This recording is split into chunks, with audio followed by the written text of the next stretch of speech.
Демократската унија за интеграција целосно го поддржува владењето, правичното владење на правото, без никакви партиски, политички, етнички или било какви други влијанија.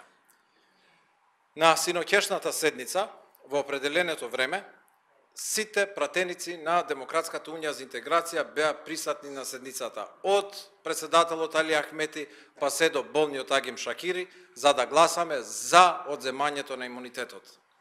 За жал, синоќешните случувања и сени сметав дека беа завршени и нема да се повторат тоа што се деси на 27 април и на 11 јануари во седницата, но ете, пратениците не успеа да се воздржат од навредите и од фрлањата, дофрлувањата кон председателот на собранието во моментот на гласање. Ништо од тоа што се деси синоќа немаше да се деси доколку председателот на мандатно-имунитетната комисија ќе ја ставеше одлуката на гласање во 23 часот како што бевме претходно договорени. Ништо од тоа што се деси синоќа немаше да се деси доколку председателот на мандатно-имунитетната комисија не се договореше со ВМРО ДПМН, исклучувајќи ја Демократската унија за интеграција и да ја стави во заеднички договор одлуката на гласање во 21 часот, без да не информира и без да не почека.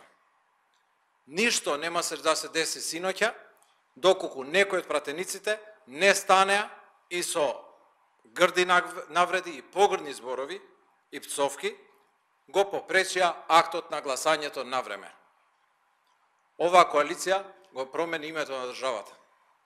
Оваа коалиција го промени уставот на државата.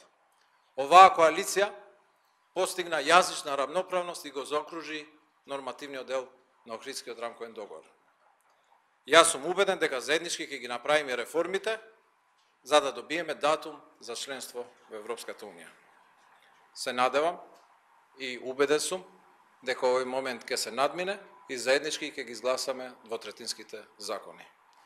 Најмалку очекувам од новинари, образовани, да се занимаваат со лажни вести и да креираат јавно мнение врз некое имагинарно убедување. Каде чувте дека сум побарал нешто такво? Прашајте ги колегите од страна, барам да се прекине говорот на Никола Мицевски и да се стави одлуката на гласање. Ве молам да бидете пристојни и да не предпоставувате. Груби, дали вие ја поддржувате одлуката на Талат Джафери да ја прекине седницата затоа што бил изреволтиран од однесување на некои пратеници? Не би сакал да навлегувам во надлежностите на председателот на собранието, но тоа што го видовме вчера, навредите и псостите кои што беа упатени кон председател на собранието, не личат на ништо. Од која страна беа псостите? Па видете ги снимките као што гледате тоа замавувањето со раце, ќе го најдете и тоа.